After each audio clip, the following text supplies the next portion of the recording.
Hello everyone. Today in this lecture series on literary theory, we will continue with our discussion on Aristotle and his contribution to the concept of mimesis.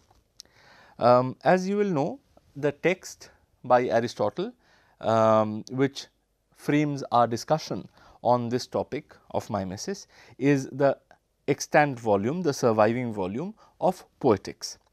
And in my previous lecture, I have already pointed that this text can be read as a sort of dialogue between Plato's concept of mimesis and mimetic art and Aristotle's critique of that concept.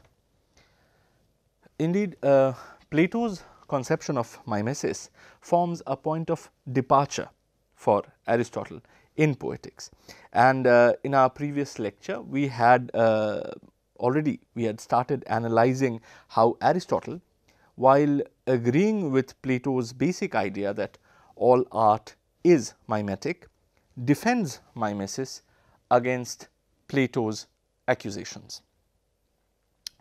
Now, one significant way in which Aristotle critiques Plato's position on mimesis is by redefining the relationship between the mimetic process and the object of mimesis.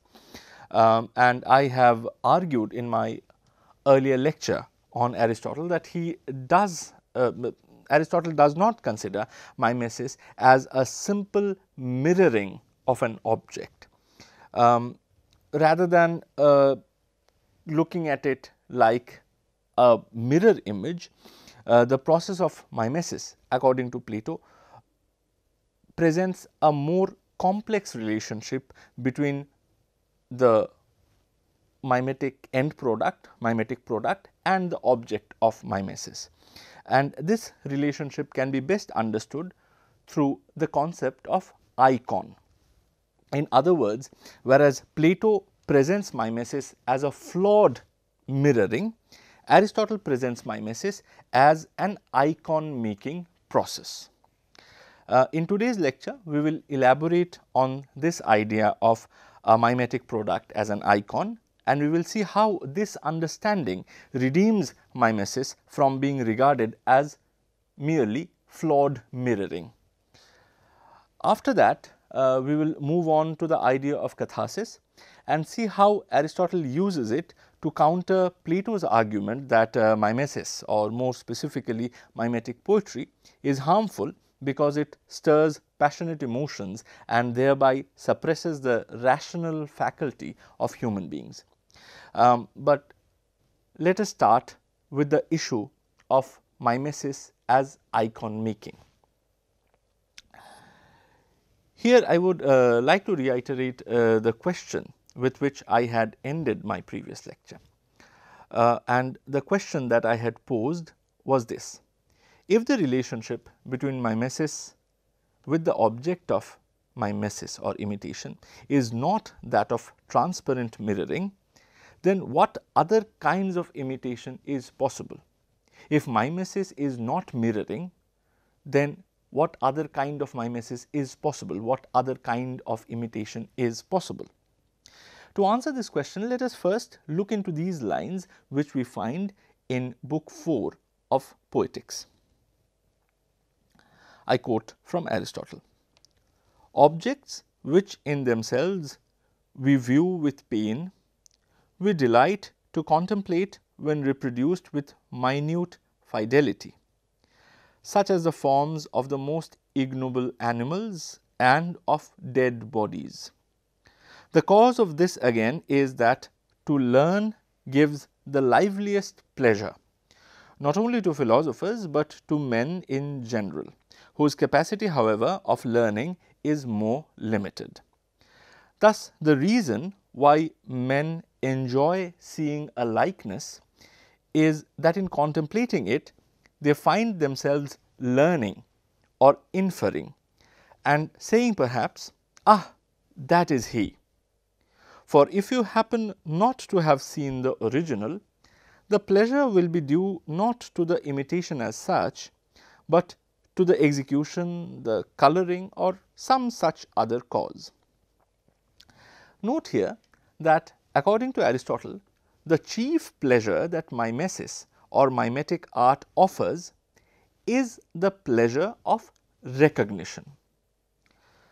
A likeness is produced through mimesis, and when the audience or the reader or the spectator of this mimetic product confronts the likeness, she experiences a rapturous sense of recognition.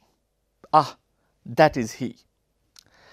Indeed, without this act of recognition, in which likeness of the object of mimesis is located by the audience within the mimetic product, the effect of mimesis seems to fall flat. As Aristotle points out, and I quote from the section which I have already referred to, if you happen not to have seen the original, the pleasure will be due not to the imitation as such, but to the execution, the coloring, or some such other cause. The word likeness here and the stress on the idea of recognition, however, might lead us to believe that Aristotle, like Plato, is presenting here mimesis as a form of transparent mirroring. We might assume that for Aristotle, the chief pleasure offered by a mimetic product like the painting of an animal, a horse for instance, is provided by the spectators recognizing how accurately the artist has reflected or mirrored a real horse upon the canvas by working on the minutest of details. This interpretation, which might seem very logical if we take these lines from book 4 out of the context, however, is problematized if we place the lines from book 4 or chapter 4 of Poetics against these lines that appear in book 25, and again I quote Aristotle. Within the art of poetry itself, there are two kinds of faults, those which touch its essence and those which are accidental. If a poet has chosen to imitate something, but has imitated it incorrectly through want of capacity, the error is inherent in the poetry. But if the failure is due to a wrong choice, if he has represented a horse as throwing out both his off legs at once, or introduced technical inaccuracies in medicine for example, or in any other art, the error is not essential to the poetry. Though here Aristotle is talking about the mimetic art of poetry, the kind of reference that he makes to the horse will help us connect these lines with our ongoing discussion of mimesis vis-a-vis painting. In the quoted lines, Aristotle talks about two kinds of errors that we can encounter in a mimetic production, and he classifies them as essential and non-essential. This classification is in fact also a kind of gradation. The latter kind of error, non-essential error, is not a very serious one, whereas the former, the error that touches the essence of the mimetic production, can seriously degrade the quality of the mimetic product. Now, what is a non-essential error? Let us take the example of the horse. According to Aristotle, if a mimetic artist represents a galloping horse throwing both of its front legs up in the air, then it is regarded as a non-essential error. Since horses in real life do not throw their off legs together while galloping, it is an error, but nonetheless an error of a kind that is not essential to the mimetic product. Indeed, in book 25, Aristotle even excuses the portrayal of such impossibilities by mimetic artists by saying that, and I quote, "If he describes the impossible, he is guilty of an error, but the error may be justified if the end of the art be thereby attained. If, that is, the effect of this or any other part of the poem is thus rendered more striking." Now, as far as transparent mirroring is concerned, portraying a galloping horse with both its front legs up in the air, be it in poetry or painting or any other mimetic form, is a grave error. Because if what is being portrayed is an impossibility, then it cannot be called a mirror image of a real life object. Yet Aristotle seems to be perfectly accommodative of such errors as far as mimesis is concerned. He says in book 25, again I quote, "Not to know that a hind is a female deer, not to know that a hind has no horns is a less serious matter than to paint it inartistically." The inherent or essential error here is the lack of the artistic skill of the painter, which may arise, for instance, if the painter does not know how to use the tools of his craft properly. If let us say he cannot properly paint with a brush, or he cannot properly mix his colors. The question of how accurate the painting of the hind is vis-a-vis a hind in real life is, however, regarded as a less serious or non-essential error. So, even if the painter paints a hind with horns, though hinds do not have horns in real life, then that error is regarded by Aristotle as an insignificant error, as a non-essential error, which does not degrade the quality of the mimetic product. Now, this clarifies one thing. As far as Aristotle is concerned, the pleasure of the likeness that the mimetic artist produces is not dependent upon the degree of accuracy with which the details of a real life object are portrayed by him. In other words, the way to judge mimesis is not through the lens of strict referentiality. But if such inaccurate depictions of hinds with horns and galloping horses with both of its front legs up in the air are acceptable in mimesis, then what happens to the notion of recognition that we had encountered in book 4?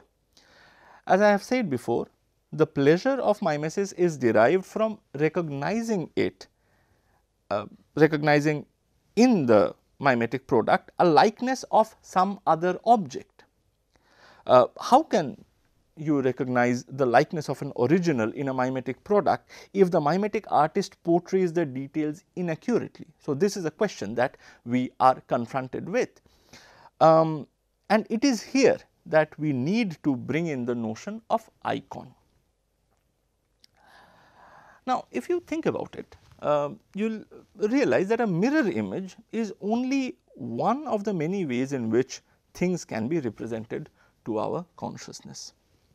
The semiotician C.S. Peirce talks about three major ways in which representation can be done. They can be done through symbol, they can be done through index, and they can be done through icon.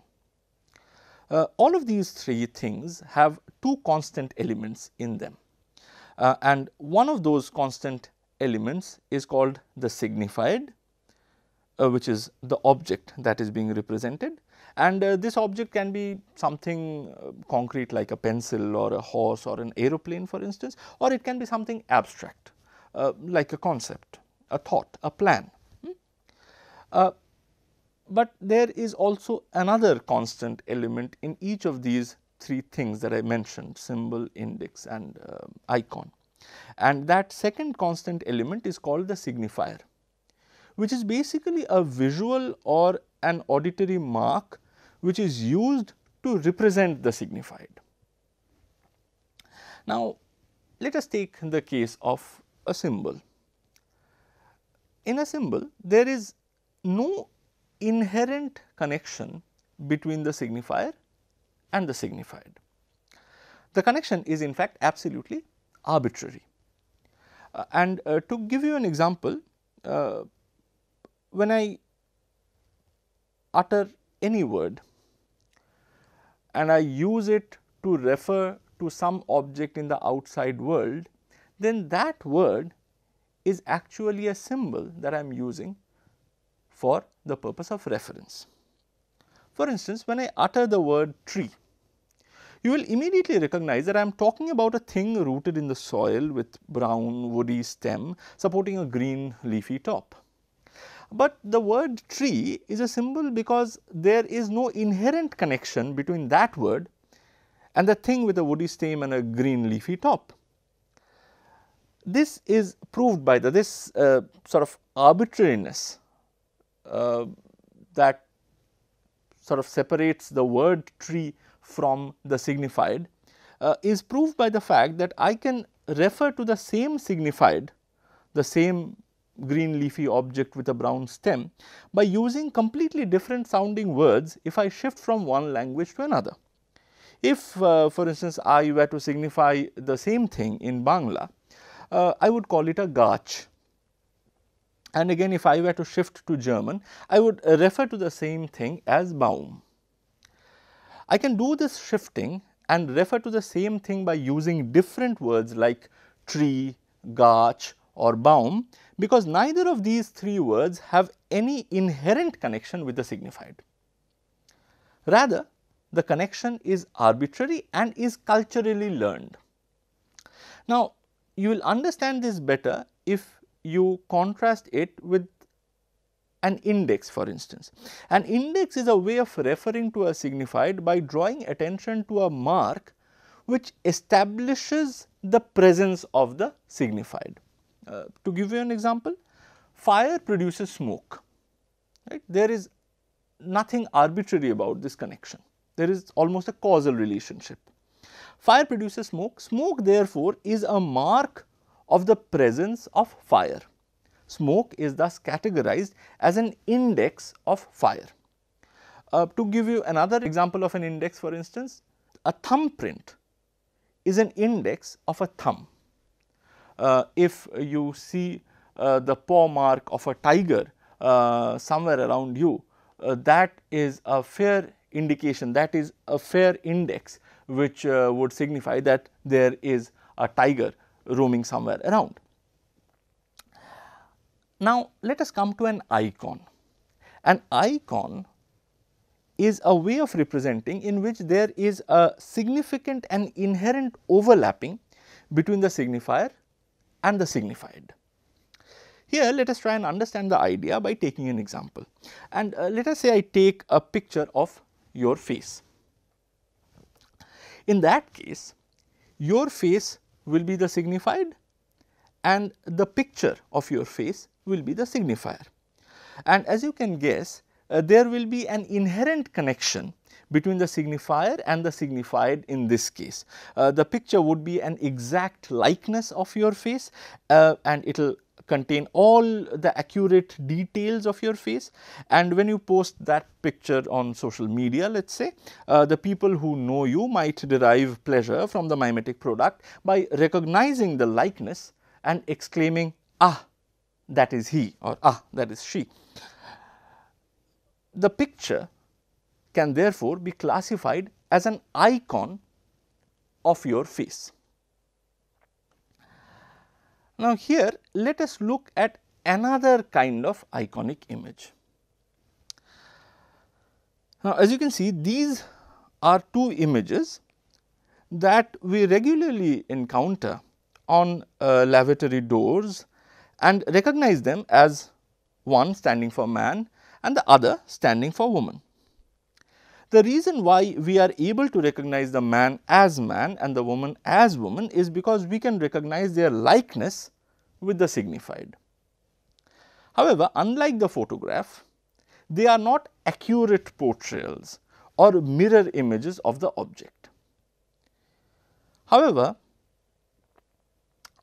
then we come across a question: how do we then recognize in these iconic signifiers the likeness of the signified? They are not mirror images, so how do we recognize? Well, we recognize them because even in these simplified forms, the images build upon certain features. The arms, for instance, the legs, the round head, and these features are inherent parts of the signified as well. So, there is a great degree of overlapping. But here notice one very interesting thing. In either of these images, iconically representing a man and a woman, we do not see the neck region. Yet it is impossible to find human beings, or at least living ones, without neck. So, the representation here is of an impossibility that is similar to the image of hinds with horns or horses galloping with both their front legs thrown up in the air. But this does not disrupt the process of recognition. This is because the process of recognizing mimetic production happens within the shared conventions of a cultural matrix that connects the mimetic artist and the reader or the audience or the spectator who recognizes in the mimetic representation the likeness of the object of mimesis. Since the cultural conventions that we share help us perfectly well to understand the two neckless figures to represent man and woman, we do not feel the need to question why the neck is missing. Right? Thus, as you can see from this argument, though mirror images can be part of the vast array of mimetic objects that are possible, factual verisimilitude is not a yardstick to judge the quality of mimesis. Mimetic products can hold value even without a strict referentiality.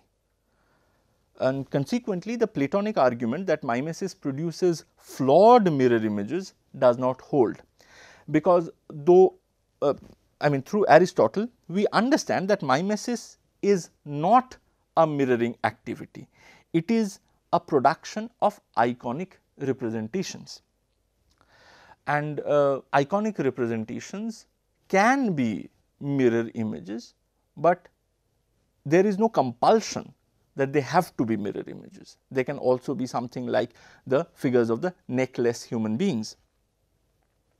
Now, at this point I would briefly like to touch upon the issue of probability and its relationship to plot structure, which for Aristotle is a quintessence of poetry as a mimetic product. Now, as our discussion on mimesis as a production of icon has revealed, mimesis is an imitation not just of possible things, rather mimesis can also be of impossible things like neckless human beings, for instance. But in order for it to be a successful mimesis, it has to be recognized as a likeness or a representation of something else. If that recognition is not there, then the effect of mimesis falls flat. Now, whether or not it will be recognized, the mimetic product will be recognized by the reader or the spectator or the audience will depend upon the notion of probability, and the sense of what is probable and what is not probable will in turn depend upon the conventions that underline the cultural context shared by the mimetic artist and her reader or audience or spectator. To give you an example, in the cultural context that is shared by me and my students sitting here in this room, a man biting a tiger is an improbable event. This is not to say, however, that such an event is impossible, because there may be some instances of humans biting tigers that we do not know of, but even if such an event is possible, it is not probable to us. Aristotle argues that a mimetic production yields the pleasure of recognition because it deals with probability.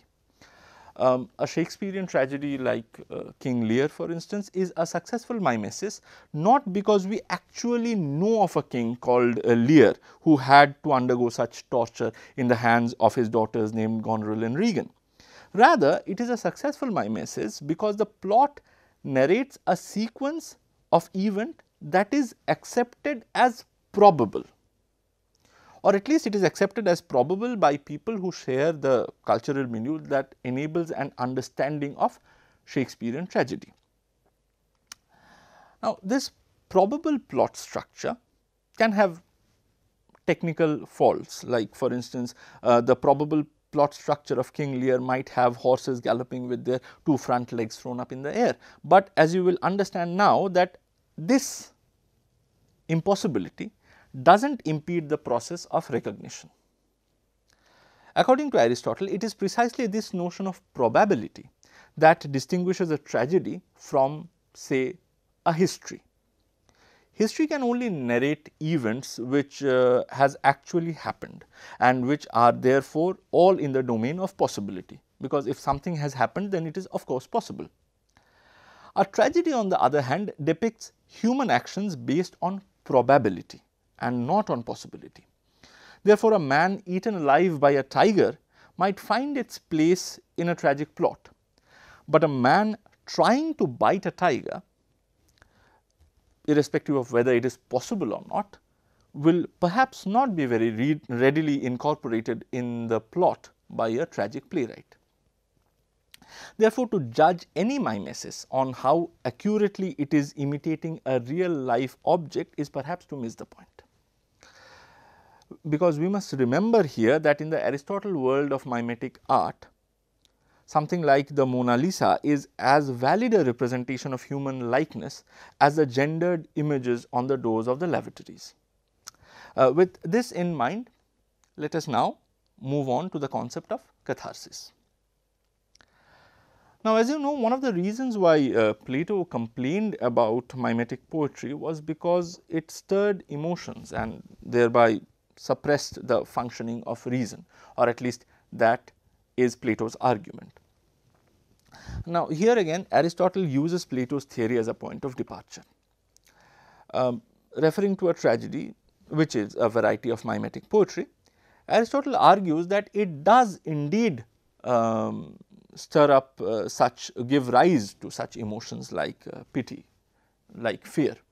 These are the two predominant emotions that Aristotle talks vis-a-vis tragedy. But he then goes on to argue that stirring even of such painful emotions like pity and fear does not pose any problem. They do not have any harmful effect. And his argument is that a rational man experiences a catharsis of these emotions when he encounters them in a form of a mimetic product. So, catharsis does not allow these emotions to have a harmful impact on the spectator. But this sentence or this argument has a problem, at least it has a problem for us modern readers, and the problem lies in the fact that what is the exact meaning of the word catharsis, especially what is the exact meaning within the context of poetics, that has become or has remained for more than 2000 years now a matter of dispute. And therefore, there are a number of differing interpretations regarding why Aristotle considers catharsis as a valuable end product of tragedy. In this lecture, I will mention only two of the popular interpretations of catharsis, and we will then try to see how each of these interpretations can be used to critique Plato's complaint about mimetic poetry. Now, the first popular interpretation that I would like to consider here is catharsis understood as a process of purgation. And this purgation theory is mostly associated with the German scholar Jacob Bernays. This German scholar suggested that the pity and fear evoked in a tragedy acts like pharmakon. Now, this Greek word pharmakon, from which we have derived our modern English word pharmacy, can be understood in two ways. It can be understood simultaneously as a medicine, but also as poison. And the basic idea behind pharmakon is that the same substance, which is poisonous, when administered in well regulated doses, can act as a medicine and can cure the effects of that very poison. So, looking from this perspective, someone like Bernays, for instance, would argue that tragedy, by producing emotions like fear and pity in a regulated way, helps purge the excess of these noxious or troubling emotions. Fear, for instance, is a rather problematic emotion. if not pity, but even pity is a problematic emotion. It is a painful emotion nonetheless. And the other theory, so this is the theory of purgation, catharsis understood as purgation, but I want to refer to another theory which is also very popular, and this is a theory regarding catharsis understood as an educative process. In this theory, fear and pity, the argument goes that that fear and pity, when encountered in real life, are problematic to deal with, and they can easily overwhelm us. However, when experienced in the form of a mimetic product, we can observe and study them from a sufficient distance, even though they are painful emotions. And by repeatedly encountering the emotions like pity and fear, a tragedy evokes within the spectator an urge to associate them with the right kind of objects, right. So, it is a matter of repeated habituation. The more you encounter these emotions, the more you learn, it is an educative process, the more you will learn the right objects onto which you need to invest these emotions. And in fact, through such a process of repeated encountering of such emotions, the spectator gets to know as well as to train his emotions in a way which is not possible otherwise in circumstances where the emotion overwhelms that person. Now, as you can see, each of these two interpretations of catharsis are very different from each other. Yet both of them can be used to produce a critique of Plato's view on mimesis. For instance, if catharsis is understood as purgation, then mimetic poetry, like tragedy for instance, does not suppress reason by arousing emotions. Rather, the action of a rational man is made free from the ill effects of noxious emotions through the purgative cleansing of those emotions by catharsis. Catharsis cleanses emotions, right, and therefore makes rationality all the more possible. If on the other hand, catharsis is understood as an education of emotion, even then reason is not suppressed, because catharsis then becomes a training process through which a young spectator might learn to guide his emotions rationally towards the right objects. So, in either of the two cases, in either of the two interpretations, we can see that we can critique Plato's argument that mimetic poetry suppresses reason, as Aristotle shows through the instance of tragedy, an example of mimetic poetry, that it does not suppress reason, it effects a catharsis of emotion which helps a rational human being. With this, we end our discussion on Aristotle, and this is also the end of our discussion on mimesis. In our lecture, next lecture, we will move forward in time and see how a 1st century Roman text titled On the Sublime expanded and modified our understanding of literary theory. Thank you.